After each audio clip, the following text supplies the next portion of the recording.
Hey, what's going on, everybody? Today is July 18th, 2024, and you're watching the Daily AI Show live. And today we are talking about more power. Today we have Beth and Carl with us. It makes me think of what was the show, Home Improvement, where it was always like, Tim Allen on the show, and it was always like, oh, he would grunt and stuff like that. If you remember that show from 20 years ago or so. Carl, any recollection on that show? Were you watching Home Improvement in Canada? You're on mute. Yeah, I don't remember that one. It's okay. It was probably 20 years. Yeah, probably 20 years ago. So anyway, so we're talking about power, and more specifically, obviously, this is an AI show, right? So we're talking about what needs to happen, best we can tell, best from us doing research and stuff like that, in order to meet tomorrow's, kind of today's AI needs. So we can kind of set the stage here a little bit. It's no secret by any means that just like what we saw with cryptocurrency and like mining of cryptocurrency maybe 2-3 years ago when there was that huge boom, obviously it's still going on, but when it was in the news all the time, about how much power the mining took to do it. And now with AI, we're seeing similar energy demands. I read somewhere that a typical ChatGPT search, if you will, consumes 25 times more power than a Google search. Now, I don't know how you would break that down and what different paths that goes and stuff like that. That's getting kind of into the minutia a little bit, but I think, look, we know that AI is going to draw more power, especially from data centers, and building those data centers in order to get more compute and all the things. Now, we also know that AI is becoming more efficient, but what I think most people are looking at is, despite the efficiencies, the algorithm efficiencies, despite the efficiencies maybe on how the data centers are configured, those kind of things, yes, that will impact, but overall AI demand is going to grow so fast that the stats that I saw said that it will go from, it was already at 2 to 2.5% of total energy power in 2022, and it will go above 8% by 2030. So in just another 6 years, less than 6 years, 8% of total power for AI. So that brings up the conversation, which is, okay, we would all agree that we think there's a lot of good to be had from AI, from the medical discoveries to perhaps better ways to tackle climate change and energy, as a matter of fact. So perhaps, investing in AI can in fact be the path towards a sustainable power solution, right? That's possible. Maybe it'll help us with fission. We'll talk about that today, fusion and fission. So if that's coming, what do we do next? How do countries tackle this? How does the world tackle this? And how do we decide who gets it? So read in one of the articles that I was doing for the research, and the gentleman being quoted in the article said, it can't be a situation where the rich get the power and everybody gets a little something after that, right? So if that's the case, or if that's what we're worried about, what do we do about it? So that's the start to the conversation today. Listen, we're having the conversation with you guys. We're always enjoying and appreciate to hear everybody in the comments. I can already see several comments in there. So we want to have this conversation with you guys and talk about what we're seeing. And also, we're not going to come up with we're not going to solve it on this show. But I think it's important to bring up and talk about, because it's sort of that dirty secret. It's that nobody really wants to talk about. We're getting all these great things coming out of AI, but truly, what is the cost? And can we sustain that? And if we decide to go that route, who loses out? Like, if there's only so much power and we cannot grow it exponentially over X amount of years, well, from that finite amount of power, if it goes towards AI, who isn't getting it? What does it mean for them? Does it mean stuff for developing countries? What's the case? Okay, so I'll stop there, because that's just where my brain is going into this and wanting to talk about this. But Beth, Carl, where's your brain as you sort of try to deconstruct, the energy needs of AI and all the good that comes out of it, but also this black mark, if you will. So what I wanted to do first is just give people a little bit of context of what, when we talk about energy demands and what it's equivalent to. Now, you do have to double check these stats because I'm pulling it from Perplexity. But for example, energy consumption estimates. So to train large language models such as GPT-3, GPT-4, consumption of around 1,300 megawatt hours of electricity, roughly equivalent to the annual energy consumption of 130 US households. Mm. Right. And then when we talk about CO2 emissions, environmental impact, for example, Meta AI's Llama 70B model requires 1.7 GPU hours and emitted approximately 300 tons of CO2. Where did that come from? That was. So the first one, the large language model, comes from The Verge, and the second one came from Reddit. So again, you're gonna have to double check these numbers. And then comparatively, the carbon footprint of training foundational models can be substantial. Training a model for 150,000 hours at 300 watts results in 45 megawatts of energy consumption, or about 20 tons of CO2. If this model is used 1 billion times, energy use emission is low.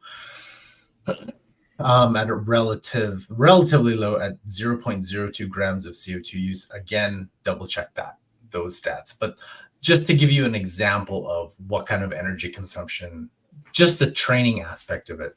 I haven't even looked at what the actual just day-to-day use of, I think someone has a stat there of actually just one query of, say, Claude or ChatGPT.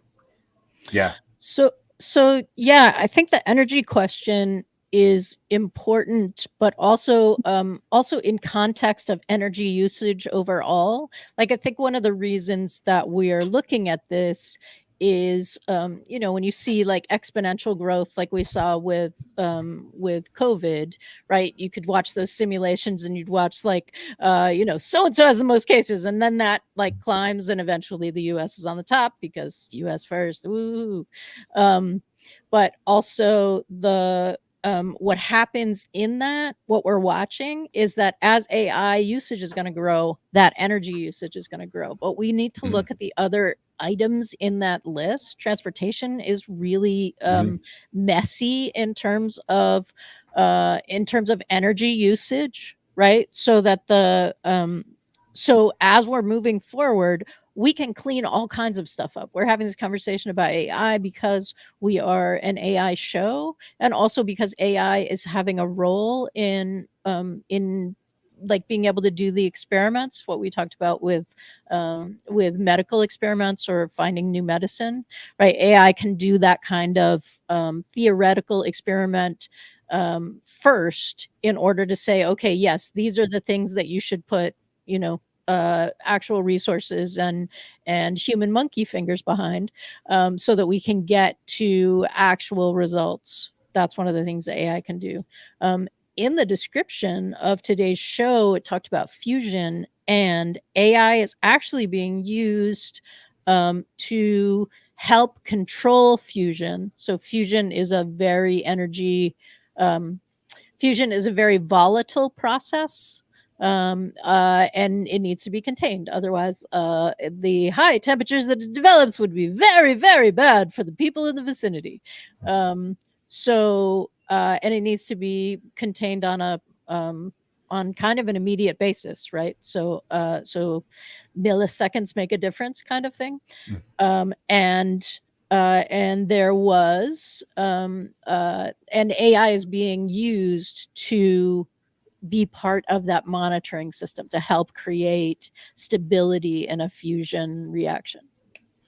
Yeah, let's talk about fusion a little bit too, which when we talk about fusion, let's talk about Sam Altman, who has made several statements saying that he believes that fusion may in fact be the answer for the energy we're going to need for AI. And so some people rightfully have criticized that and said, you're waiting for, a maybe to happen to solve your problems, as opposed to trying to solve it today with today's solutions, whether that be fission or our typical nuclear reactors, and perhaps going further with nuclear. We'll talk about that too.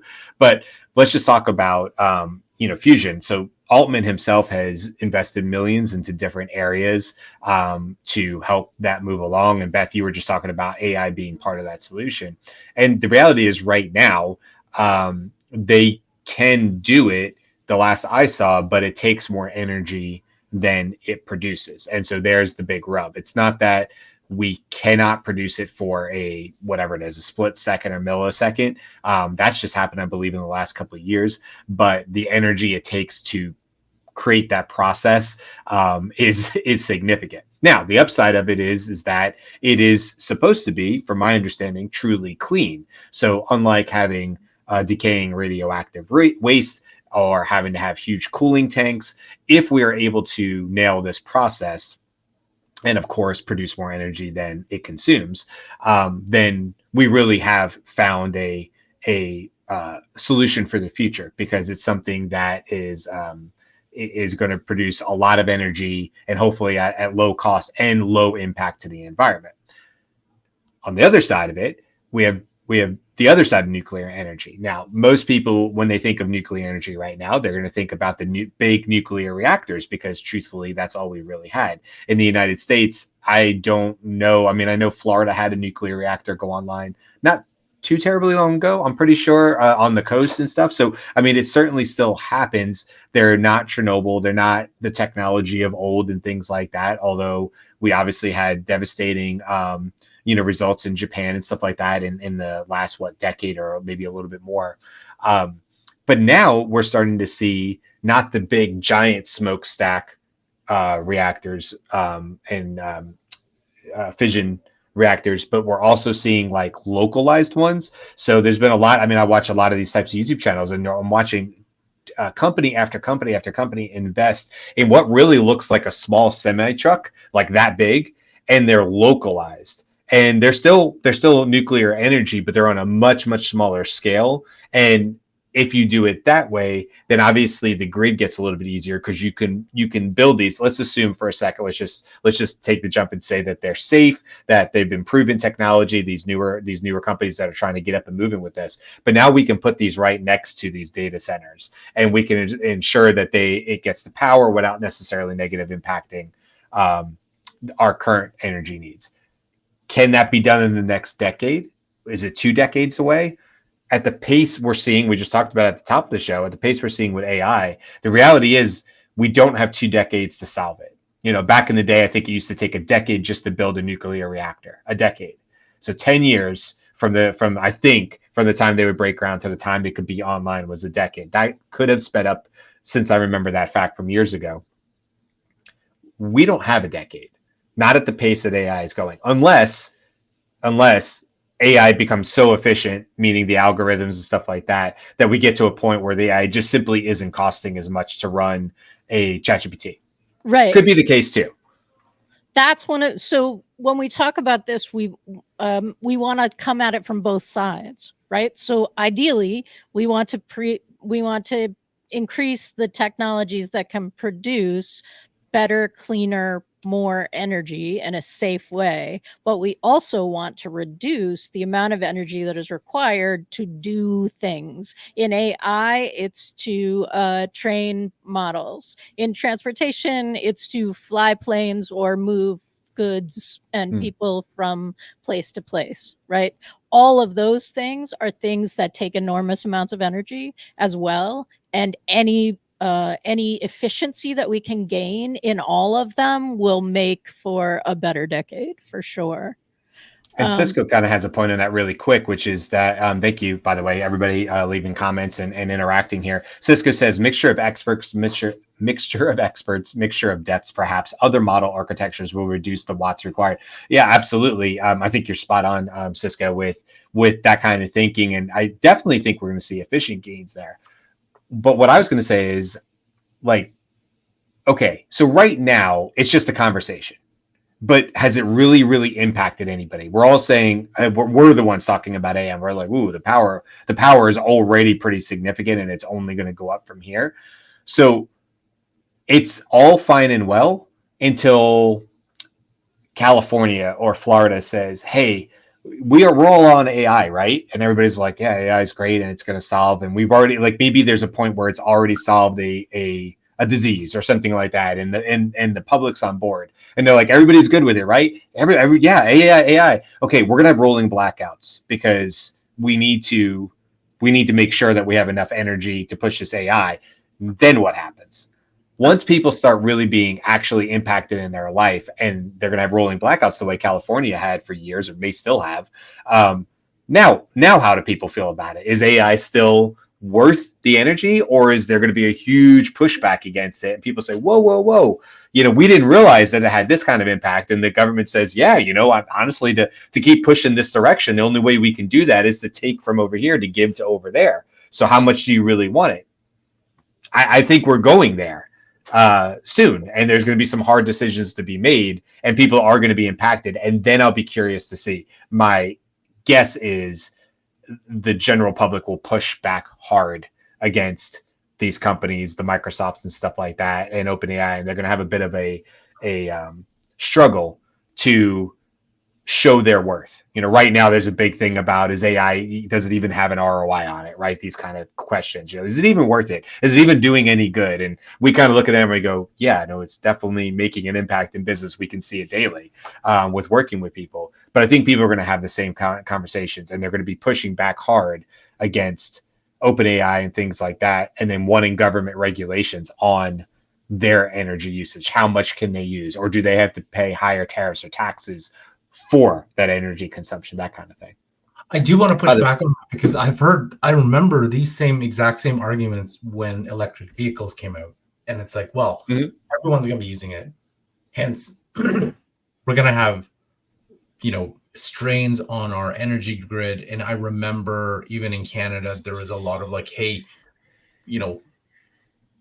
on some like various, whether it's some bloggers were talking about that, some papers were talking about that, but it kind of never materialized for a variety of reasons. And I think I'm gonna use Jan LeCun there. It's like, we're not kind of there yet. And I think there's still a lot of like people and businesses that haven't even jumped on. So that's a problem that I'm not sure is present, even though we can see that there's a lot of consumption we can do. But there's also, I wanted to transition to, there's a couple things that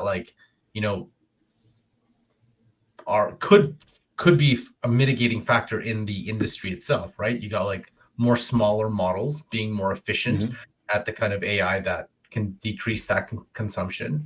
You've got a little bit more hardware improvements too. So like tensor processing units, more advanced, so it can consume less. And then you got a little bit more different training techniques like meta learning, fewer training passes. And then depends on implementing, I guess, green AI, which is the principles of this, focusing on achieving state-of-the-art results with the lower energy consumption, using metrics like floating point operations or flops to predict, optimize energy use. And then Carl, don't forget about the organelles or the organoids, right? Because that Swedish company, they're the ones who created the brain cell computers. And that's 1 millionth of the energy use. Right. I know that might make some people squeamish, but if we're talking about power in this context, they use a vastly less amount, and that's one of those technologies. So I do want to plug Canada. So it's like obviously renewable energy using those sources like solar and wind. I'm just gonna give a plug to the city of Calgary, which has the highest number of days of sunny days in all of Canada. So if any AI company wants to come out, we'd love to host your data center up here for sure. And we also have a place called Pincher Creek, which is very, very windy, and a lot of our wind turbines are up there too. So more opportunities to save the planet and increase AI. So And I think a lot of cold environments are also used for data centers too, aren't they? Because they keep it cooler. I mean, it makes a whole lot more sense to build a data center in Calgary than it does Tampa. I mean, yes, Cisco agrees, absolutely. Carl, you're not going to tell us like the Olympic thing that you'll also fight the bears off for the AI companies willing to move to Calgary? We will fight bears for any type of. For those who don't know, our economic development group, Calgary Economic Development, actually, when we were trying to pitch the Amazon new headquarters, we put up a sign across, I think, the previous Amazon HQ that we will fight bears for you. We did not get it, but we would have. But I do love a city that has a good sense of humor about itself and stuff like that. Hey, before we go any further, I want to just remind people, if you're enjoying the show, if you enjoy what we're talking about, a lot of people see us actually for the first time when they happen to like a topic, and then they come find us on YouTube and other places. So we're well aware that not everybody's a subscriber. So I want to, put a quick plug out there and say, hey, if you enjoy the show, we are here 5 days a week, Monday through Friday. I've lost count. We're now over because Jimmy does this side of it at the house now, but we're like 240-ish, 250 maybe, as well shows. We're coming up on our 1 year anniversary on August 7th. So we have done literally hundreds of different topics in AI. So give it a like, give it a subscribe if you're enjoying what you're seeing. Also, you can go to thedailyishow.com, where we, not too long ago, about 2 months ago, started a newsletter where we're giving even more stuff that just can't make it onto the live. Even though we talk for 40 minutes, 5 days a week, there's lots of stuff that just doesn't make it onto the lives. And so the newsletter is a way for us to just sort of expand a little bit on the topics that we're talking about. So head over to thedailyishow.com. And we appreciate any likes and subscribes along the way. It definitely helps. I know you hear every person on YouTube and otherwise say that, but it really does when you look at the analytics. So we're very grateful for you guys hanging out. And of course, all of our lovely folks that are in the chat along the way as well.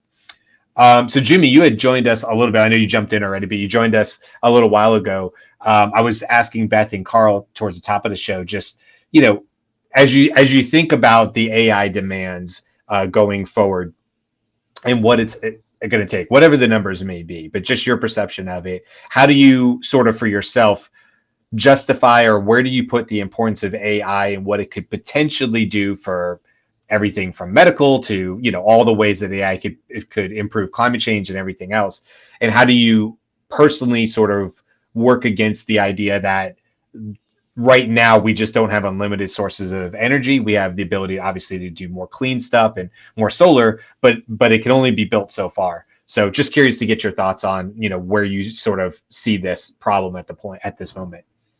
So the issue, you kind of have to take a holistic look at the entire issue, right? It's not only that AI will use more energy, but it's also how taxing it will be to our current energy grid, right? Which has its own issues, right? People have been talking about that for decades, right? It's aging, needs to be updated, needs to, be reinforced, all of those kinds of things.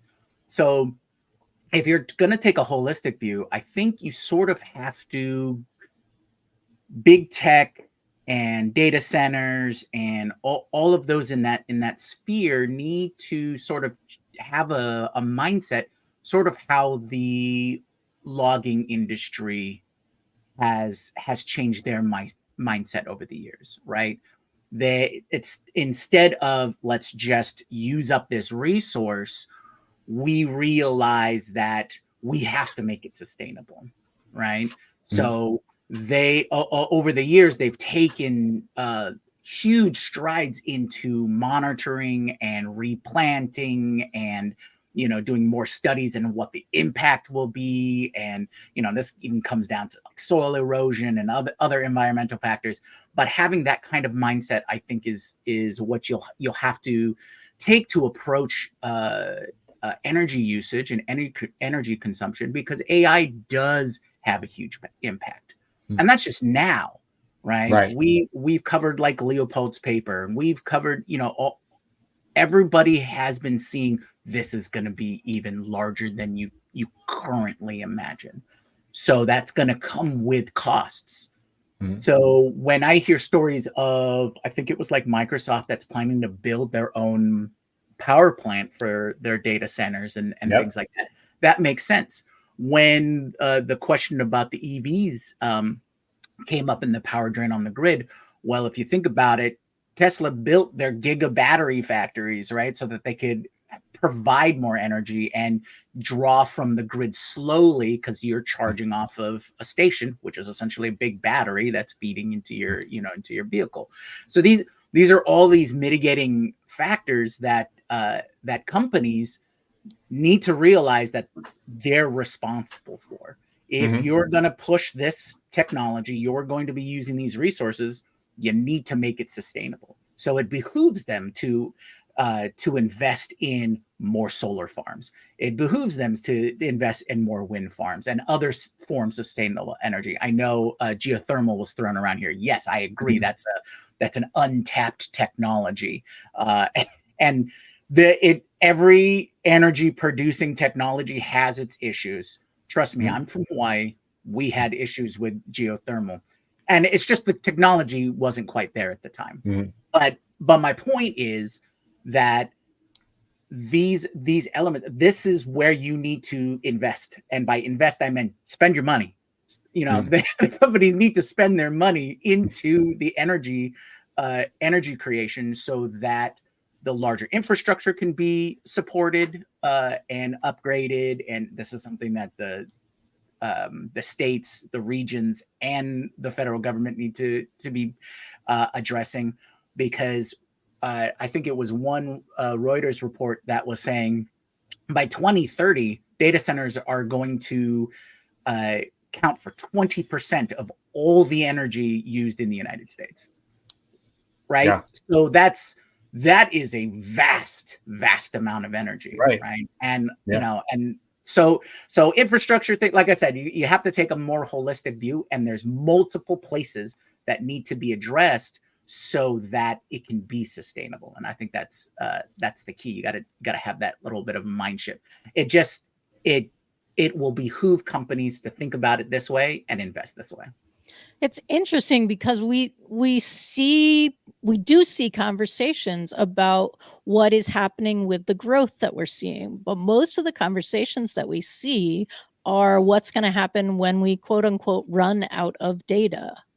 Right. And actually, there are answers for that. There are already conversations about, oh, thanks for asking. This is the current approach that people are taking. But also we see things like, okay, you guys have billions of dollars. Let's sponsor, the journalism school or that kind of stuff. It is possible to make original human written good data if you want it. And it's interesting that we're not seeing the same engagement or level of that kind of solution thinking, or even talking about the problem. Like we see a couple people talking about, but it's nowhere near as much as pervasive as the conversation about what happens with data. That's a good point. Where my brain went with, as you were saying it, Jimmy, was one thing I'm concerned with. It was in fact a term that I was not familiar with. I can't remember how I ended up working with this young woman, but she had done her research paper in college on greenwashing. And I'd never really actually heard that term before. And what that is when companies use something like we're neutralizing the carbon footprint, and things are literally like labeled in green because we associate green with healthy or good or better for the environment, right? These kind of organic, right? Things in green. And so greenwashing is literally what it sounds like, which is sort of that, look at us, look what we're doing, and we're offsetting. I'm not picking on an airline, but I'll take a defunct airline like TWA, since I don't pick on anybody. But like, oh, look at us, we're offset. Every time we fly a jet, we are actually carbon neutral. And you go, I mean, that sounds nice, but what does that actually mean? Like, is it cut and dry as to how you're offsetting the fuel consumption of putting 300 people through the air multiple times a day, so on and so forth? So I do worry about a little bit of greenwashing from the AI companies. And I think it's a lot of what you guys are already saying. It's making me think about is, yes, it needs to be decentralized. Yes, it needs to probably be small power plants next to these particular data centers and whatever the case is.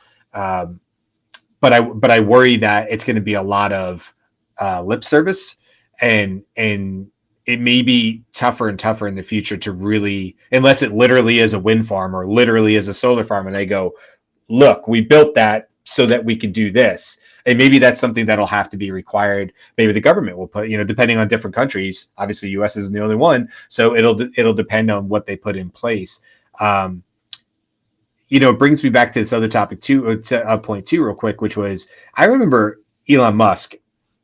It was a while ago, and he was like, if we took like this corner of Utah, like this little, look at it on a map, it's teeny, teeny, teeny, and we made that all solar panels, it's enough to take care of the United States. And you go, he's like, yeah, that little corner, that little square right there in that land that's not being currently used, we could put enough solar there to run the entire state. Now that sounds very nice, obviously, and why wouldn't you do that? Why wouldn't you just create all the solar panels you need and take care of it? And then you start thinking, okay, well, how would you run power from that centralized location? Is that a great idea from a security standpoint to put all your eggs in literally one basket in one part of the country, and so on and so forth? So I do think it's really is going to be this diversified solution where every area is going to have to look uniquely at it. Maybe in Calgary, they're going to look at it one way because of their unique natural resources, climate, infrastructure, the whole thing. And they're going to say, well, for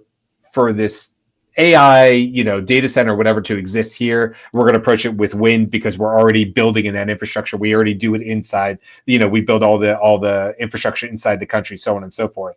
Okay, well, over here in California, we're going to handle it this way. I really do think that's what's going to end up being the solution. It'd be nice to think about just build this corner of Utah with all solar panels, but alas, I think it's just really a nice story, not really a real solution. Yeah.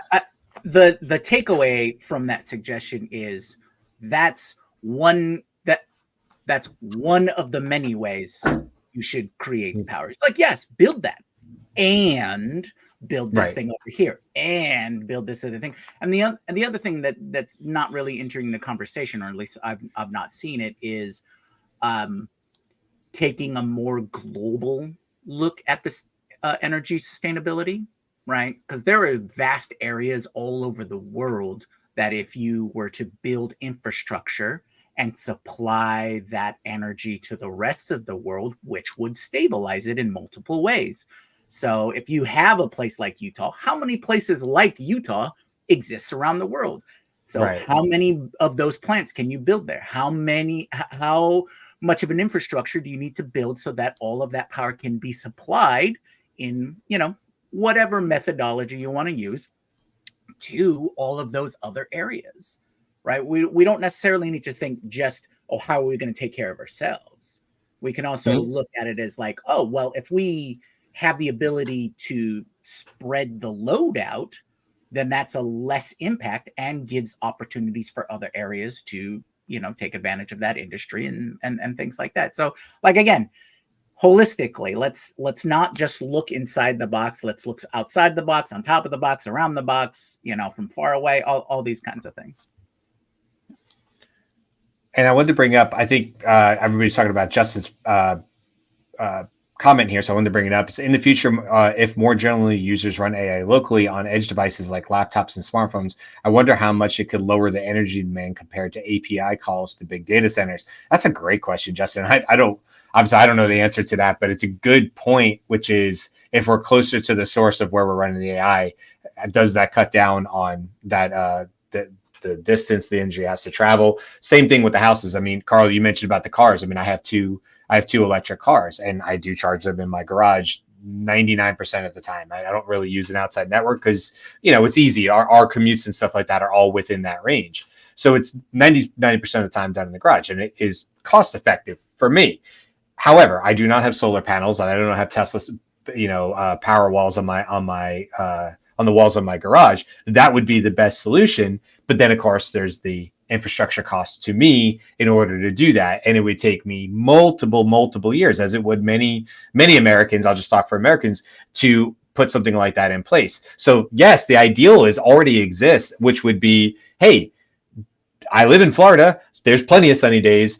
We can definitely charge some batteries. in the garage and then just pull from the batteries whenever we need to for the 2 electric cars. And there's certainly people that do that, but it's usually the people who have a lot of money, and it's not for them about the cost. It's just about, hey, I know this is better for, and I can do this. It's not a big deal to me that I won't recoup any investment in 10 to 15 years or whatever. And that's really the biggest issue, I think, which is it's cost prohibitive. If the government came in and put really big subsidies in there and made it economical for the common homeowner who has shown that they want to, have electric cars and not use, fuel and things like that.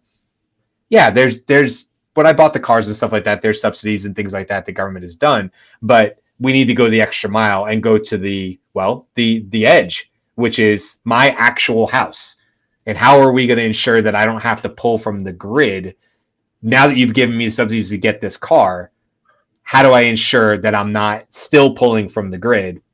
And we don't even have time to get into how all the traditional power companies are fighting this like hell. So they're trying to put all the money into, all the people putting in laws in place that are basically blocking this from being able to happen. They're on the steps in DC trying to make sure that they can be profitable and, fossil fuels for as long as possible. It's within their all their shareholders, desire to do that probably. So you're fighting against that too. I know we see this in Florida all the time. Sure, it's great to want it, but then you have to fight the Duke Energies of the world and stuff who are literally pushing back against you saying, no, we don't think so. We'd like you to really just stay on our grid because that's how we make money. I think, do you remember several episodes back, we talked about how to actually, let's go back to the U.S. space mission. Was it in the 80s, 70s? I can't remember. And remember that the government put so much into the space race. I think didn't Paul Reitzer in one of his episodes said there needs to be trillions of dollars put in by the government to actually facilitate and empower the use of AI across. And I think obviously energy would be part of that conversation and part of that funding. So there's no way that private companies can do this on their own. At least I don't think so. Although, you hear about Microsoft, OpenAI creating their own data centers.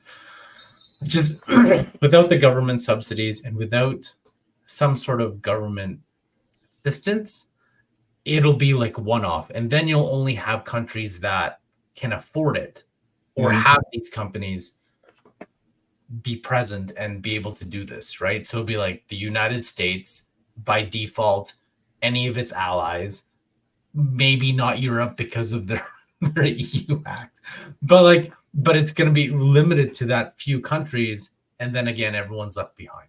So it kind of sucks on that front, where the whole point of AI is to enable all of humanity, not just select few.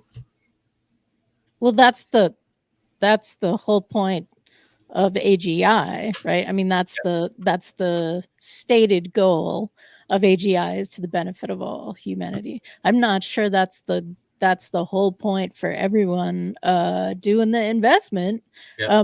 I do think that when we talk about, it's actually the amount of resources involved is going to be governments. Typically, we also need to look at the projected costs of training, right? So I think we're at $5 billion training models. It's expected to go to trillion-dollar training models or multi-trillion-dollar training models, and that is now we're totally equal with governments or higher than the GDP of a lot of developed countries, right? So when we talk about the resources would be government. Usually, we also need to see where that is going. And there is a coalition to raise that money for the development of AI, right? Sam's very confident that he can raise as much money as he needs. Yes, it would be lovely to also have the same kind of voice and investment and resources to do that for energy as well. I think this is where you get into you get into the political realm, kind of the geopolitical realm of like, okay, well, if the United States, which I think OpenAI is no longer available in China, then you're going to have other places that one set of countries deems not, they're not allies, to another set of countries. Well, then you're racing against. So for example, if China decides, hey, you know what, we're going to partner with, I don't know, say Saudi Arabia and build these data centers to enable power, but we won't let the United States use them.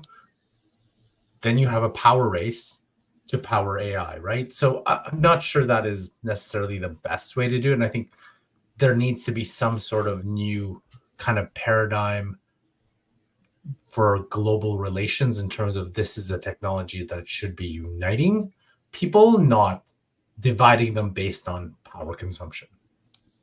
Well, to bring it back around to the fusion idea, which is one of the power sources that we referenced in the description of the show, that is a multinational coalition that is involved in this. And Google DeepMind just released Torax, which is an open source tokamak transport simulator, in the intention so that could be available to everybody, right? Like open source means totally open source. Anybody could access the data and run their own experiments. Yeah, I mean, what a world it'll be when everybody has access and can build things like fusion reactors rather, and it's not siloed to countries with oil or other ways and stuff like that. It really opens up the world to be able to not be dependent on other countries and things like that. So I hope it happens sooner than later, but certainly there's being money invested in it, as there has been. But we'll have to see if go for it. There was one more point though that I think we may be underestimating. I always go back to the OpenAI file, like the levels. And so I can just imagine if we are, let's say, moving to level 2 and going into reasoners, right? You have a higher level reasoning. Some of these problems AI could now help us solve, right? Some of these things that we're thinking through. So imagine if we're thinking through power consumption. So now we have, okay, so let's have a conversation with some of these AIs to find out, hey, what are some things we could potentially do? Then we look at, how about agents? What could agents do to facilitate some of that? I'm not sure what it can do. And then we get excited about AI and being inventors, helping us invent solutions for some of these things. Mm-hmm. And maybe then on the 5 is that, hey, maybe AI can run as an organization, run some of these power centers. Some would freak out about that, but again, help run those, maybe not the entire organization or a subset organization of running power, to be more efficient and to be fair and to enable everyone to benefit from it. I can see like, hey, we should be thinking how AI could help and encourage that too. So I think while we're like, oh, this may be a problem, but we have technically this technology that is right there to help us solve it too. Yep, I agree. All right, we're going to leave it there for today. We will definitely be coming back to power and energy needs, I'm sure, over and over the upcoming months and so on and so forth for the show, because it's such a big topic and there's always new news in it and stuff like that. Don't forget to go check us out, like I said, at thedailyishow.com. Give us a like and share if you are enjoying the show and you want to be reminded of upcoming shows. Speaking of, tomorrow we will be doing our 2-week recap show. That's always a really fun one. I highly recommend you coming back and hanging out with us, because this gives us an opportunity to talk about all the topics over the last 2 weeks. We all come with our individual, thoughts on like what really spoke to us, or maybe we read an extra piece of literature or whatever the case is, and we want to bring that back to the conversation. It just ends up being a great open-ended conversation, and it's always one of my favorite shows. So come on back tomorrow for our 2-week recap, where it's like, wait, what did we just say? And we'll talk more about all this AI. And then next week we have a ton more shows lined up. Carl just talked about one of them, the OpenAI's 5 levels of AGI. We're definitely going to talk about that. I think you said Beth Tuesday, correct? So that'll be one of our shows for sure. That's Tuesday. Thursday is going to be structured prompting in Google's AI Studio. Viewer requests. Cisco asked for it, and we're bringing that on Thursday. Come back Love next it. week. Love it. All right, guys. We'll see you tomorrow. Until then, bye. Aloha.